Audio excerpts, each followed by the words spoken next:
안녕하십니까. 기초입문과정 4주차입니다. 자, 3주차까지 했던 거, 민법 총칙에서는, 첫 번째로 봤던 게 이제 법률 관계하고 권리 변동의 모습 봤죠. 그리고 이제 법률 행위에 관해서는 법률행위 종류, 단독행위 계약 구별하는 거, 법률행위 효력 요건, 목적 요건, 확정성, 가능성, 적법성, 사회적 타당성, 의사표시 요건에서는 비정상적인 거 4개 봤죠. 비진입 표시, 허위 표시, 착오, 사기 강박. 대리를 봤죠. 대리권, 대리행위, 복대리, 무권대리. 근데 법률행위가 효력 요건을 갖추지 못하면 무효 아니면 취소였고요. 무효에서는 특히 절대적 무효, 상대적 무효 구별하시고 유동적 무효 개념 보시면 되고요. 취소에서는 취소 사유, 취소권자, 취소의 효과, 그 다음에 취소권 소멸이라고 해서 취소권 포기가 있었죠. 그 다음에 부관이라고 조건 기한을 봤습니다. 물권법 총론, 물권 일반론에서는 물권 법정주의, 일물일권주의, 물권의 우선적 효력, 물권적 청구권을 봤고요.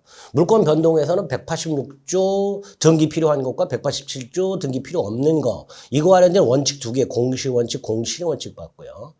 그리고 이제 등기와 관련해서 가등기, 중간생략 등기, 등기의 추정력 같은 것들이 중요하다. 마지막으로 물권의 소멸 사유로 혼동이라는 개념을 봤습니다. 강론에서는 그 개개의 권리의 개념과 특징 정도만 생각하자 그랬어요. 기초과정에서는. 그쵸? 점유권, 소유권, 지상권, 지역권, 전세권, 유치권, 저당권. 이게 어떤 권리인가? 이 권리는 다른 권리와 비교해서 어떤 특징이 있는가? 그 정도만 생각해 주시면 됩니다. 자, 이제 세 번째 파트가 계약 파트죠. 자, 우리가 법률행위, 계약 같은 법률행위를 하게 되면요. 당사자가 원한 대로 권리가 생긴다 그랬죠. 그리고 그 권리 중에 재산권이 우리 시험법이라고 그랬고요. 재산권이 크게 2개, 물권과 채권이 있다고 그랬어요. 물권은 봤죠. 그럼 채권을 봐야 되는데 다행스럽게 우리 시험법에서 채권이 전부가 시험 범위가 아니고요. 그 채권을 발생시키는 법률행위. 뭐죠? 계약. 그게 우리 시험 범위가 되는 거예요. 그러니까 채권법의 일부가 우리 시험 범위입니다. 다만 이 계약법을 볼 때 채권에 관련된 걸 조금 알아둬야 될 게 몇 가지들이 있어요. 이제 그런 것들도 가끔 교재에 나오거나 출제가 되는 경향이 있긴 있는데 일단은 채권 전체가 아니라 채권을 발생케 하는 법률 행위로서 계약만 우리 시험법이라고 생각하시면 돼요. 총론, 강론으로 나눠져 있고요. 총론에서 보통 5문제가 나오는데 올해는 4문제가 나왔어요. 그럼 계약 총론에서는 뭐가 나올까? 계약법 전체에 적용이 되는, 일반적으로 계약법 전체에 적용이 되는 몇 가지 제도들이 나와요. 그 제도들을 봐야 되고 제도들을 보기 전에 계약은 어떤 과정을 통해서 성립을 하는가, 그 전에 계약은 어떤 종류가 있는가, 이런 것들이 나오죠. 그래서 처음에 계약의 종류, 계약은 어떤 과정을 통해서 성립하는가, 체결되는가, 그리고 그 계약에 공통적으로 적용되는 각종 제도들, 효력들, 계약 체결상의 과실책임이라는 제도, 동시 이행의 항변권이라는 제도, 위헌부담이라는 제도, 이런 것들이 나오게 되고요. 그다음에 이제 제3자를 위한 계약이라고 조금 어려운 게 하나 나옵니다. 마지막으로 계약의 해지라고 계약을 체결했음에도 불구하고, 그리고 그 계약이 유효함에도 불구하고, 자, 계약이 유효하면 권리와 의무가 생기잖아요. 근데 의무를 이행을 안 한단 말이죠. 이런 경우, 이걸 이제 보통 채무 불이행이라고 부르는데요. 이런 채무 불이행이 있을 때 상대방이 뭘 할 것인가, 천년만년 기다려줘야 되는가, 그런 건 아니겠죠. 이때 적용되는 게 이제 계약의 해지라는 제도예요. 여기까지 하면 총론이 끝이 나요. 그리고 이제 강론 가면 우리 민법에 15가지의 계약 형태가 규정이 되어 있는데요. 그 15가지의 계약 형태 중에서 3개. 매매계약, 교환계약, 임대차 계약. 이게 우리 시험법이고요.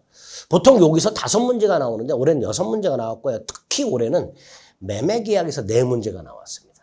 좀 독특하죠. 어쨌든 이렇게 계약 총론과 강론 합쳐서 10문제가 나오고 거기서 중요한 게 뭔가, 이런 걸 일단 들어두시고 그거와 관련된 개념, 역시 기초과정에서 개념을 좀 확인하실 수 있으면 됩니다. 계약이란 건 다 아시죠? 계약을 요청하는 걸 청약이라고 하죠. 수락하는 걸 승낙이라고 하죠. 이렇게 청약과 승낙이 합치가 돼서 두 번째, 당사자에게 뭐가 생겨요? 채권과 채무가 생겨요. 그리고 계약은 인간의 행위죠. 그 인간의 행위 중에서 무슨 행위? 법률 행위죠. 왜? 청약이라는 의사표시와 승낙이라는 의사표시가 필수적으로 들어있으니까 역시 법률 행위가 되겠죠. 그리고 이제 이 계약은 그냥 우리 직관적으로 생각해 보세요. 내가 어떤 물건을 산다. 이게 계약이잖아요. 매매계약. 근데 누가 강요하나요? 아니죠. 내가 저 물건을 사고 싶어. 내 마음이에요. 두 번째, 저 물건을 파는 사람이 여러 사람이 있어. 누구한테 살까? 누구와 할까? 이것도 내 마음이죠. 이런 걸 싸잡아서 계약 자유의 원칙이라고 불러요. 네 가지가 있습니다. 간단하게 첫째, 계약을 할지 말지. 이걸 계약 체결 여부의 자유라고 하죠. 따라서 특히 내가 청약을 받았어요. 꼭 수락을 해야 돼요? 아니잖아요. 따라서 청약에 대해서 승낙을 할 의무 따위 이런 거 없단 말이죠. 또 내가 청약을 받았는데 대답을 해줄 의무가 있냐? 살지 안 살지 대답을 해줄 의무가 있냐? 그런 것도 당연히 없겠죠. 계약 체결의 자유가 있기 때문에 승낙 의무라든가 회답 의무 같은 건 없습니다. 상대방 선택의 자유, 좀 전에 말씀드린 대로 누구하고 계약을 할 것인가? 그 다음 어떤 내용의 계약을 할 것인가? 내가 저 물건이 필요해요. 살까? 매매계약, 빌릴까? 임대차 계약 이런 거죠. 살 때 얼마 주고 살까? 물론 합의가 있어야 되지만 그런 내용까지도 계약 기간 같은 것들 언제부터 언제까지 빌리느냐 이런 것들 그런 내용도 결정하는 데 자유가 있다. 마지막으로 방식의 자유라고 해서요. 계약을 할 때 구두로 할까? 계약서를 쓸까? 계약서를 쓸 때 자필로 쓸까? 워드를 칠까? 아니면 표준 계약서를 어디서 다운받아서 쓸까? 이게 방식의 자유예요. 이렇게 총 4가지 자유가 있다. 4가지 자유 기억해 두시고 다만 이 계약의 자유가 무한정 인정되지는 않고요. 일정한 제한이 나와요. 그 제한은 이제 나중에 기본 과정 가서 보겠습니다. 일단 제한을 보려면 원칙을 알아야 되겠죠. 그래서 계약 자유 원칙에 4가지가 있다 생각하시면 됩니다. 계약의 종류가 나와 있어요. 첫 번째 전형계약, 비전형계약을 구별하는데요. 전형계약은 이름이 민법이 15개를 규정해 놓고요. 이름을 딱딱 붙여놨어요. 이거는 매매계약, 이거는 증여계약 이런 식으로. 이름을 붙였으니까 뭐라 그래요? 유명계약이라고 했죠. 유명한 계약이 아니고요. 이름이 있는 계약이다. 민법이 이름을 부여했다 이런 뜻이에요. 반면에 민법에 없는 계약들 이런 것들을 다 싸잡아서 비전형 계약이라고 부르게 됩니다. 뭐 신경 안 써도 되고요. 자, 쌍무 편무가 중요합니다. 쌍무 편무는요. 당사자가 계약을 딱 체결했어요. 딱 그 계약을 체결했을 때 양당사자에게 채무가 생겨. 이게 쌍무예요. 대표적인 게 매매죠. 매매계약을 하면 매매계약을 딱 체결하는 순간 매도인은 물건 넘겨줘야 될 의무가 생기죠. 매수인은 돈을 줘야 될 의무가 생기죠. 이렇게 양당사자에게 채무가 생기는 경우를 쌍무라고 합니다. 반면에 증여계약을 하면요. 갑이에게 물건을 증여해요. 증여가 뭐예요? 공짜로 주는 거잖아요. 물론 상대방이 노 할 수도 있죠. 나 그거 안 받아. 예. 증여도 계약인데 만약에 내가 주겠다 상대방이 오케이 하면요. 주기로 한 사람만 의무가 생기죠. 공짜로 주는 거니까. 이렇게 계약을 했을 때 어느 한쪽에게만 의무가 생긴다. 이런 걸 이제 편무라고 하게 됩니다. 그 다음에 이제 민법에 있는 전형계약 중에서 증여계약하고요. 그 다음에 사용대차라고요. 물건을 무상으로 빌려 쓰는 거예요. 무상으로 물건을 빌려 쓰는 걸 사용대차라고 합니다. 요거 하고요. 이 현상광고라는 게 있어요. 이걸 이제 조금 이따 말씀을 드릴 건데 일단 우리 민법상 전형계약 15개 중에서 증여, 사용대차, 현상광고 이 3가지가 전형적인 편무계약이 됩니다. 전형적인 편무계약이 된다. 그 다음 자, 굳이 계약을 쌍무하고 편무로 나누는 이유가 있겠죠. 그런 이제 구별 실익이라고 하는데요. 쌍무 계약에만 동시 이행의 항변권과 위헌 부담이라는 제도가 적용이 됩니다. 그래서 문제 뭐라고 나오냐면 다음 중 동시 이행의 항변권이 적용되지 않는 계약은 다음 중 위헌 부담이 적용되지 않는 계약은 이렇게 물어봐요. 촌스럽게 편무 계약은 이렇게 다이렉트로 물어보질 않고요. 동시 이행의 항변권이 적용되지 않는 계약은 위헌 부담이 적용되지 않는 계약은 이렇게 물어본단 말이죠. 그래서 일단 쌍무와 편무를 구별하는 이유 기억하세요. 쌍무 계약에만 동시 이행의 항변권과 위헌 부담이 적용이 되고, 그죠? 그리고 편무 계약은 종류를 기억해야 되죠. 증여, 사용대차, 현상광고 이게 편무 계약이다. 암기가 좀 필요한 부분입니다. 그다음 용어 하나 기억하시죠. 항변이란 건 뭔가를 거절한다는 뜻이에요. 그렇게만 일단 기억하시면 돼요. 상대방이 나한테 뭔가를 청구했을 때 내가 싫어라고 정당하게 거절하는 것을 항변권 이렇게 부릅니다. 대표적인 게 동시이행 항변권이 있어요. 나중에 뒤에서 볼 겁니다. 이렇게 쌍무편무 좀 확인하시고 그 다음에 이제 유상무상인데 유상무상은요. 계약을 체결하고서 이행까지 끝났어요. 그러니까 전체 계약을 체결할 때부터 시작해서 이행까지 끝나는 전체 과정을 살펴봤더니 서로 주고받은 게 있더란 말이에요.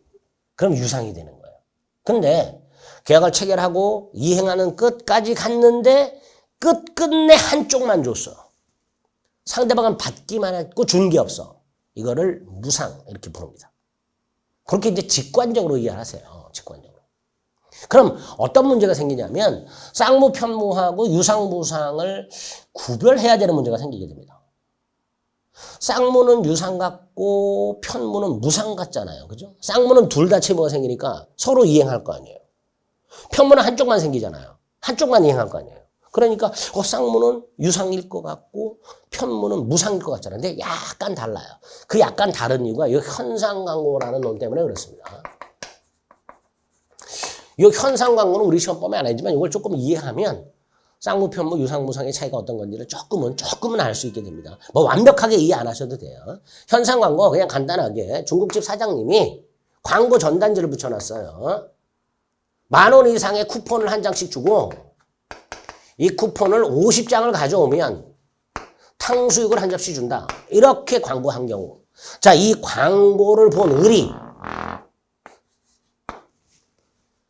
사장님한테 갑한테 전화 걸어서 제가 토요일까지 쿠폰 50장 가져갈게요. 이것 갖고는 중국집 사장님하고 뭔가 계약이 체결되진 않겠죠.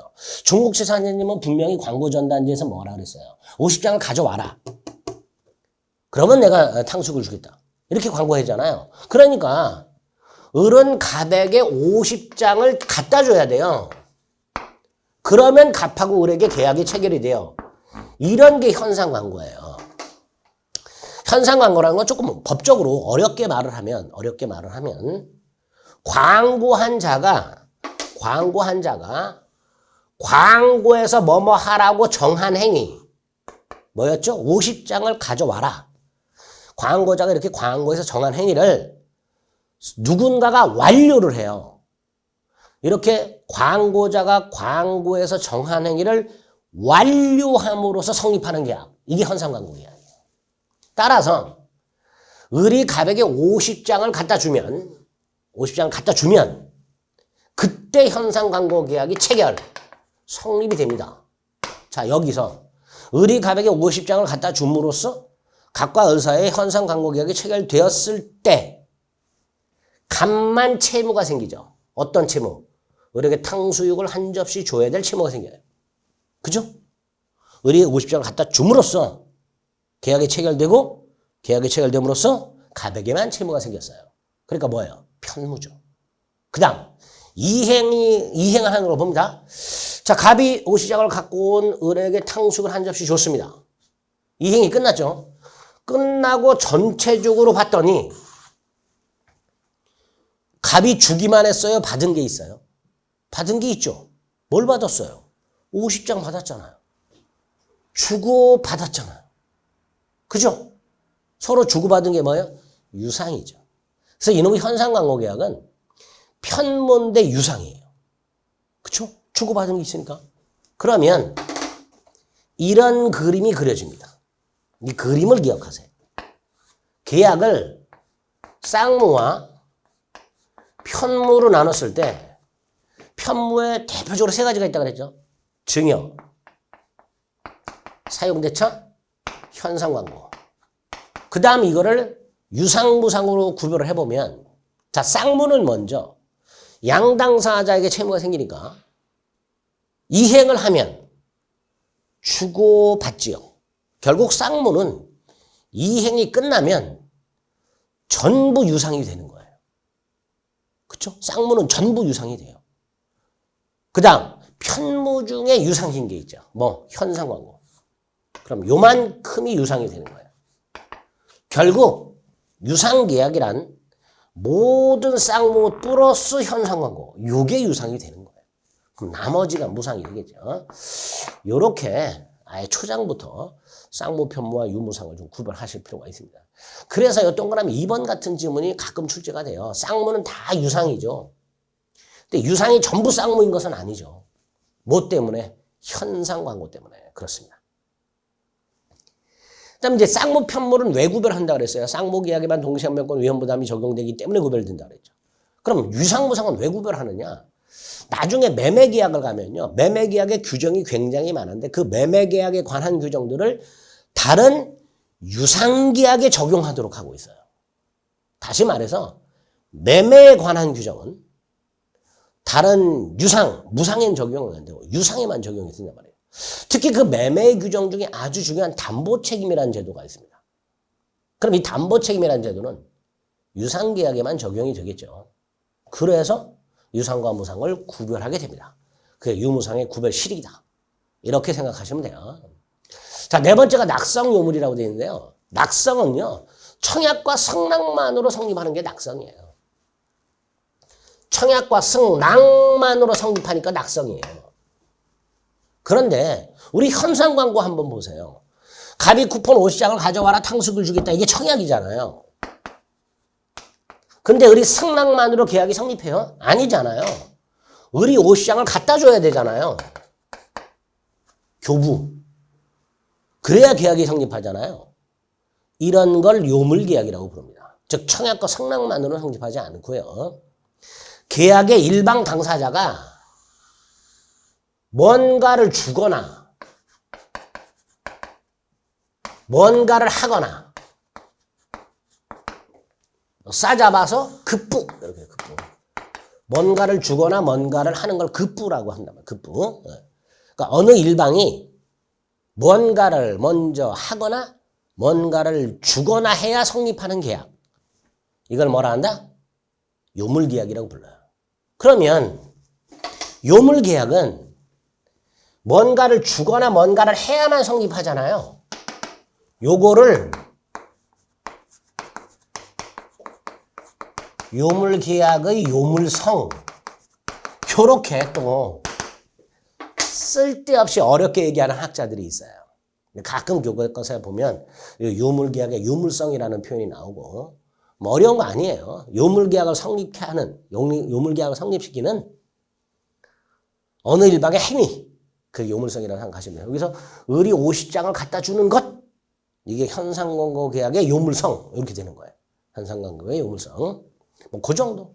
특히 요물계약은 나중에 계약금 계약 가서 다시 한번 등장합니다. 자, 그 다음에 계약의 성립이 나왔어요. 계약의 성립은 계약이 체결되는 걸 말하는 거죠. 보통 계약이 성립하려면요. 우리 생각이 나야죠. 계약은 법률행위예요. 그죠? 법률행위에 일반적 성립 요건이 있었어요.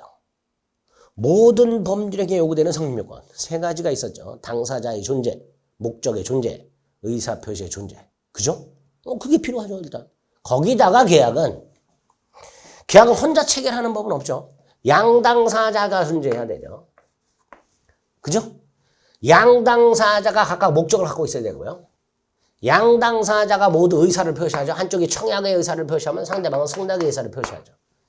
여기서 계약은 양당사자가 일치해야 되고요. 청약과 승낙의 내용이 일치해야 돼요. 양당사자가 일치하는 것을 주관적 합치, 청약과 승낙의 내용이 일치하는 것을 객관적 합치 이렇게 부릅니다. 그래서 계약이 성립하려면 당사자가 일치하면서 의사표시까지 일치해야 된다. 자, 밑에 2번에 보면 일반적 성립 요건 세 가지가 당연히 필요하죠. 당사자, 목적, 의사표시. 나아가 양당사자가 있어야 되고 일치해야 된다. 내용이 일치해야 된다. 이렇게. 자, 양당사자가 일치한다는 건 별거 아니에요. 갑이 을에게 청약을 했어요. 갑이 을한테 야, 결혼하자 그랬어요. 청혼, 청약이에요. 근데 병이 그러자 승낙을 해. 좀 이상하죠? 갑이 을에게 청혼하자 그랬는데 병이 수락을 하면 갑병 사이에 혼인이라는 계약이 성립하느냐 말이죠. 아니죠. 갑이 을에게 청약을 했으면 을이 승낙을 해야 되죠. 이런 걸 주관적 합치한다 생각하시면 돼요. 아무것도 아닌데 예전에 시험 문제 나온 적이 있어요. 박스 쳐놓고 다음 중 계약이 성립하지 않는 경우는 기업, 갑이 을에게 청약을 했는데 병이 승낙한 경우. 이렇게 우리 협의에 나온 적이 있어요. 허탈하죠. 근데 그걸 또 틀려. 그걸 틀리는 분들 많아요.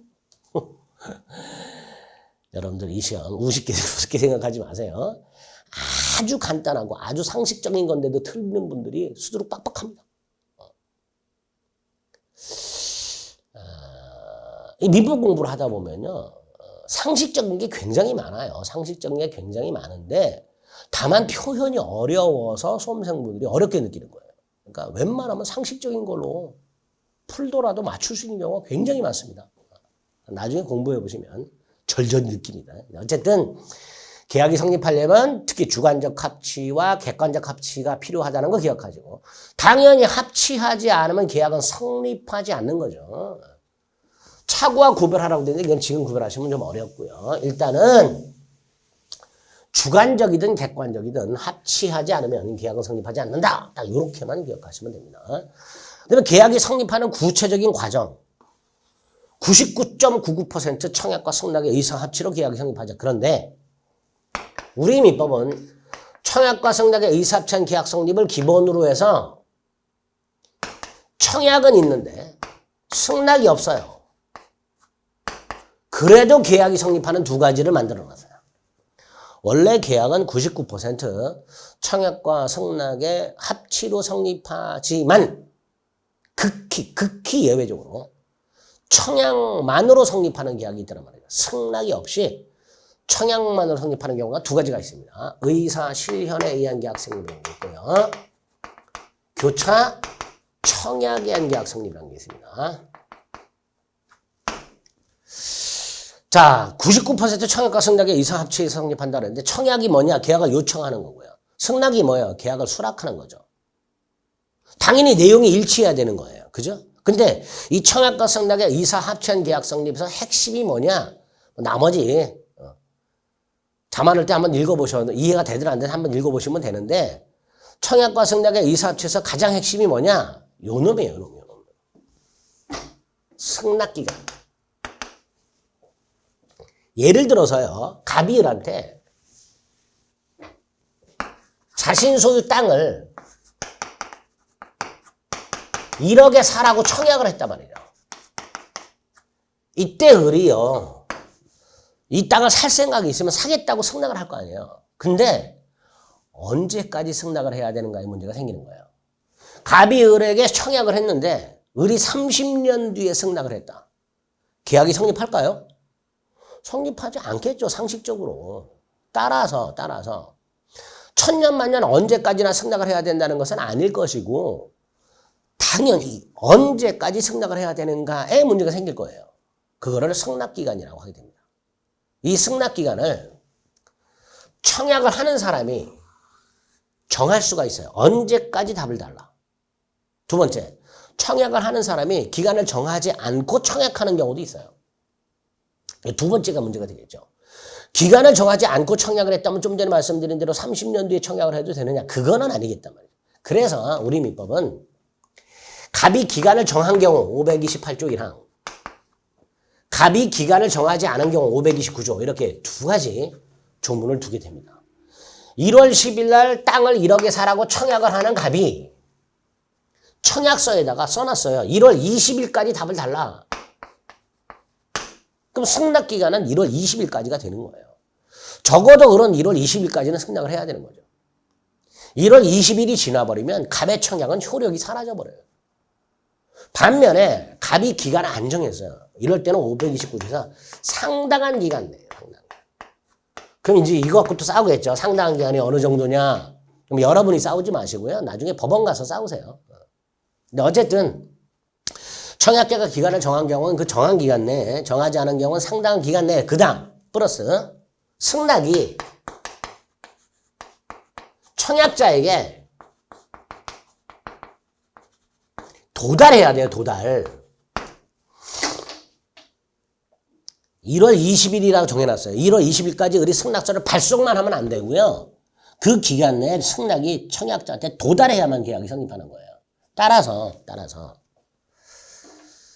이 기간이 지날 때까지 1월 20일 또는 상당한 기간이 지날 때까지 갑이 승낙을 받지 못하면 청약은 효력을 잃겠지요.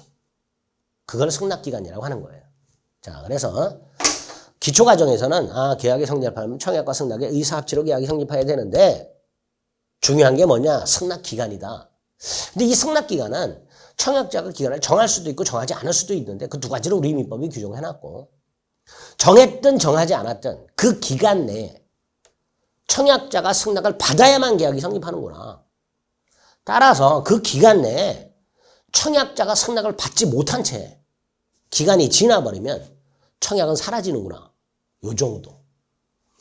승낙은 청약의 기간 내에 청약자가 언제까지 정했으면 그 기간 동안 정하지 않았다면 상당한 기간 동안 승낙이 청약자한테 도달을 해야 된단 말이죠. 따라서 갑이 1월 20일까지 답을 달라고 했는데 을이 승낙을 하긴 했어요. 승낙을 하긴 했는데 이 을의 승낙이 갑에게 1월 22일 날 도달했다. 그럼 청약은 이미 사라진 상태에서 승낙이 도달한 거잖아요. 계약이 성립한다 안 한다? 안 하겠죠.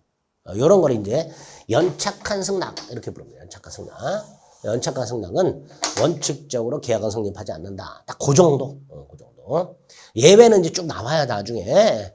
자, 리을은 뭐예요? 객관적 합치잖아요. 객관적 합치가 뭐예요? 청약의 내용과 승낙의 내용은 일치해야 돼. 그러니까 갑이 을에게 땅을 1억에 사라고 청약을 했는데 을이 9천만 원에 하겠다. 또는 취득세를 네가 부담하면 내가 사겠다. 이런 조건을 달았어요. 갑의 청약에다가 을이 변경을 하거나 조건을 달아버렸어요. 당연히 이건 승낙이 될 수가 없죠. 그래서 이걸 어떻게 처리하냐? 우리 민법은 이걸 새청약으로 봐요. 뭐로 본다고요? 새청약으로 본다. 청약에다가 조건을 붙여서 승낙을 하거나 청약을 변경해서 승낙을 하게 되면 청약을 거절하고 새로 청약한 걸로 보도록 이렇게 되어 있습니다. 자, 청약과 승낙의 의사합치에 의한 계약성립은 이 정도만 확인하시면 되고요. 기타 방법에 의한 계약성립이 있다 그랬죠. 의사실현에 의한 계약성립과 교차 청약에 의한 계약성립인데 의사실현은 조문이 이렇게 되어 있어요. 청약자의 의사표시나 관습에 의하여 라고 있는데 포인트가 뭐야? 승낙이 필요 없는 경우에 승낙으로 인정할 수 있는 일정한 사실이 있다면 그때 계약이 성립한다. 이게 의사실현행 계약성립이죠. 내가 지하철에 앉아 있는데 요새는 뭐 거의 없는데 아직도 1호선에는 좀 있죠. 1호선을 비하하는 건 아닙니다. 1호선에 조금 많죠. 그런 분들이.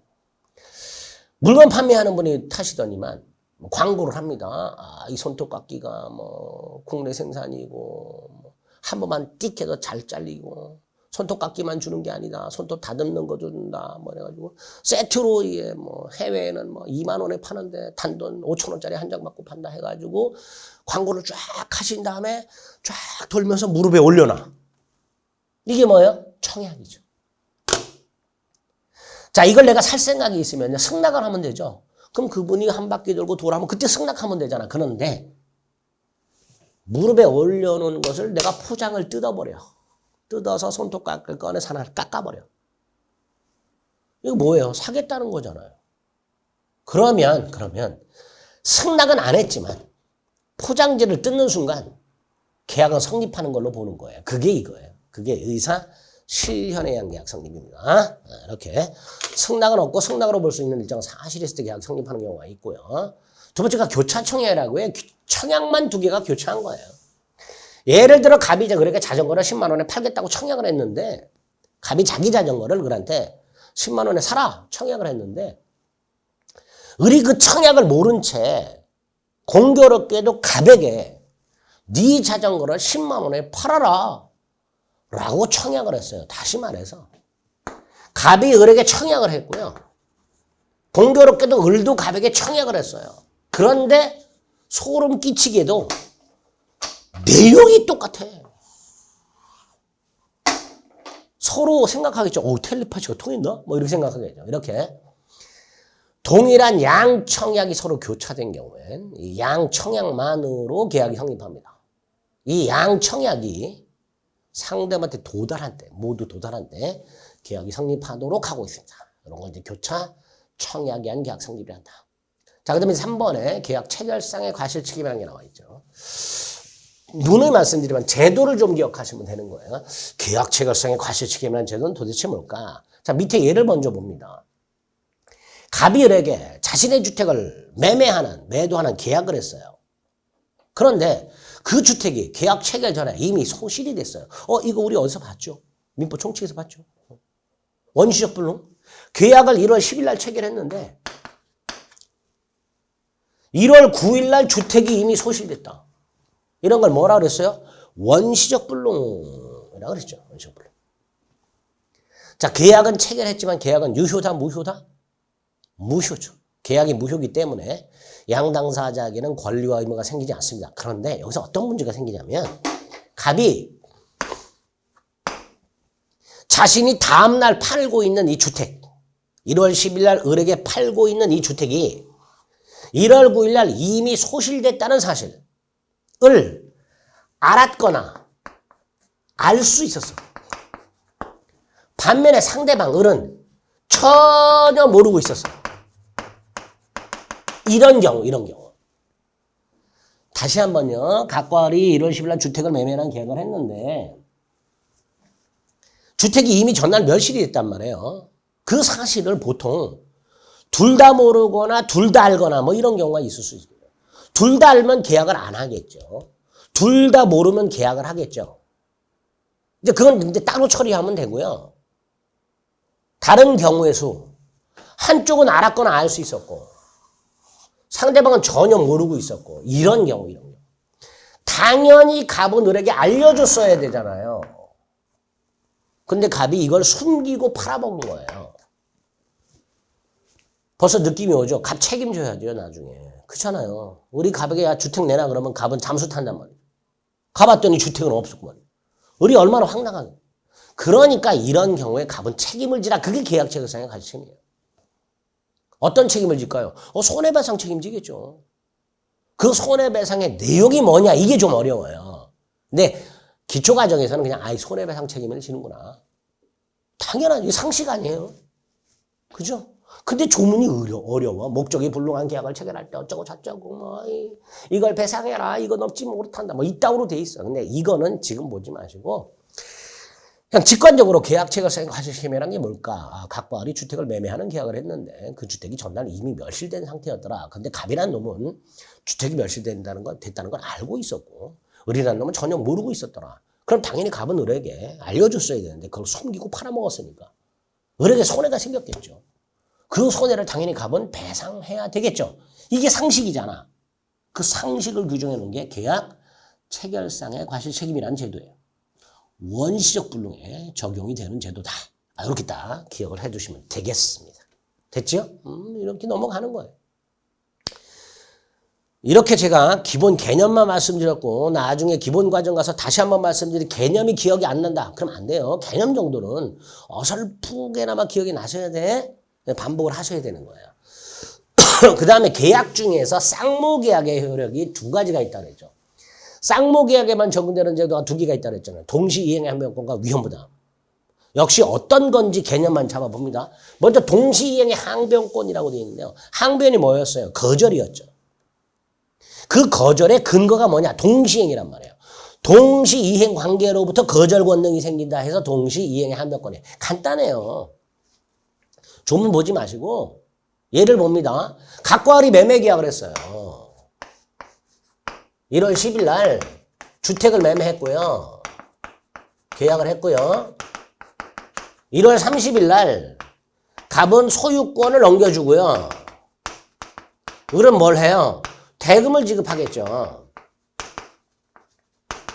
자, 여기서 매매계약이라는 쌍무계약을 체결하게 되면 양당사자에게 채무가 생기고 그 다음 그 채무는 보통 대가적이에요. 대가적. 자, 그래서 이제 대가적이라는 말이 뭐냐? 그냥 쉽게 생각하세요. 네가 하니까. 네가 그러니까 내라고 해야 되나?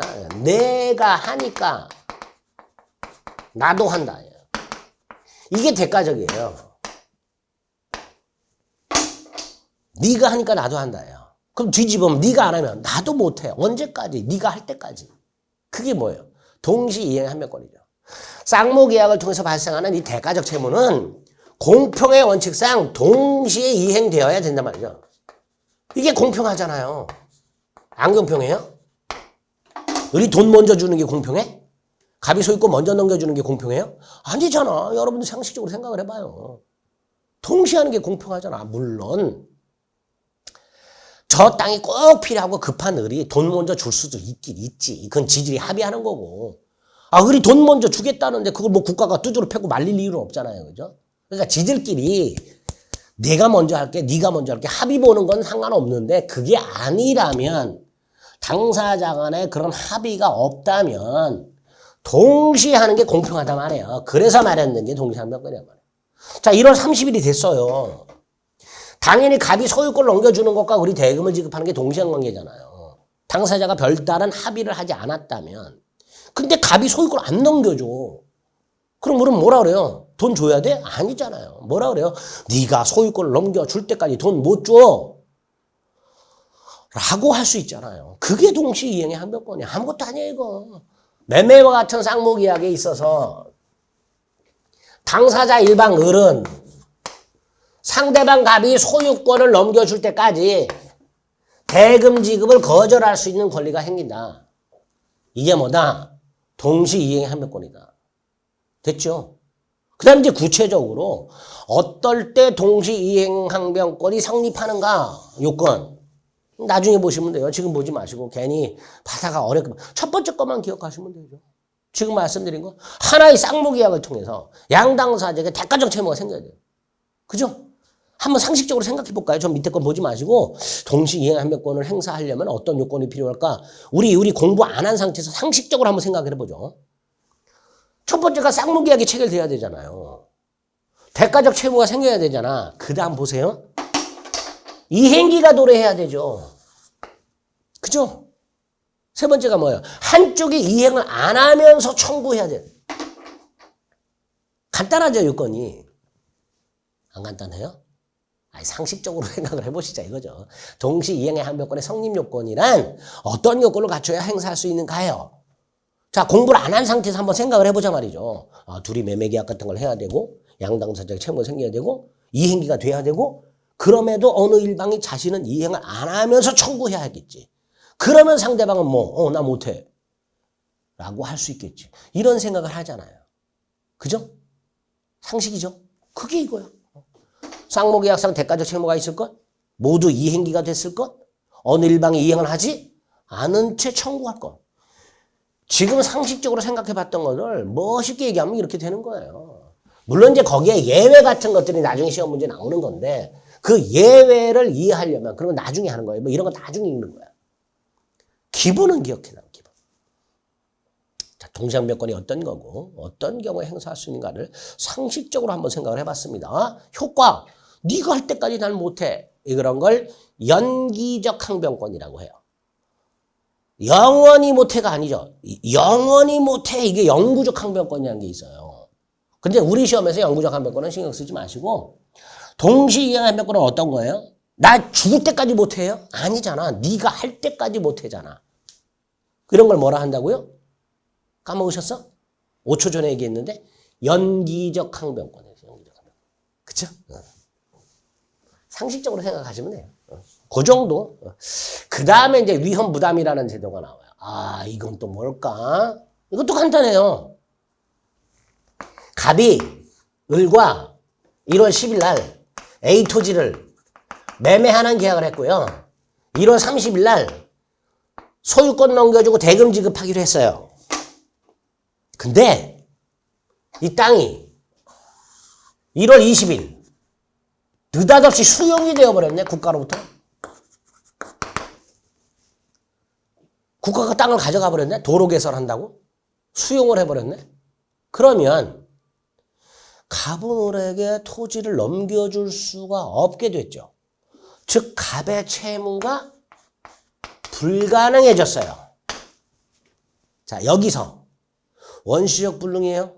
아니지. 계약을 하고 난 후에 불가능해졌죠. 후발적 불능이죠.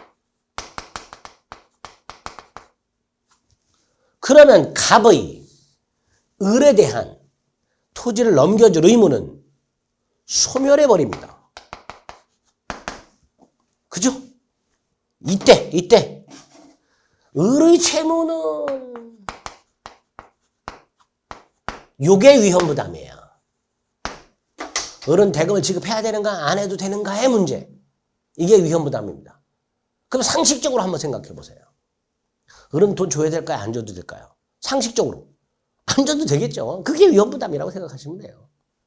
물론 이 위험부담이라는 제도는 사실은 법적으로는 조금 더 정밀한 논의가 필요한 제도예요. 왜냐하면 쉽게 생각하면 이런 거잖아요. 땅을 매매하는 계약을 했는데 땅이 느닷없이 수용이 됐다면 누가 책임질 거냐의 문제잖아요. 이런 사태를 토지 매매 계약을 하고 나서 땅이 수용됐을 때 갑과 을은 황당할 거 아니에요. 그럼 이렇게 갑에게도 잘못이 없고 을에게도 잘못이 없는 이 사태에 대해서 결과적으로 누가 책임질 거냐의 문제잖아요. 그죠? 근데 민법에 대원칙이 있어요. 책임질 만한 짓을 한 놈이 책임진다. 이게 귀책사유라고 부르는 거예요.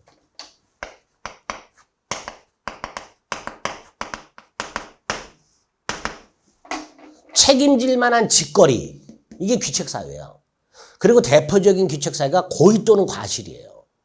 다시 말해서 땅이 수용된 것이 갑이나 을의 고의나 과실이 있을 때 책임을 지는 거란 말이에요. 근데 지금 땅 수용은 갑에게도 을에게도 잘못이 없잖아요. 결국은 누가 책임질 거냐의 문제를 법이 정해놓는 거란 말이에요. 어느 누구도 책임지지 않는 이 상황. 그죠? 왜? 귀책사유라는 게 없으니까.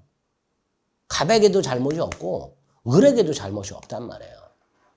그런 경우에 민법이 정해놓은 거야. 야, 네가 책임져. 네가 책임져. 그게 위험부담입니다. 정리하면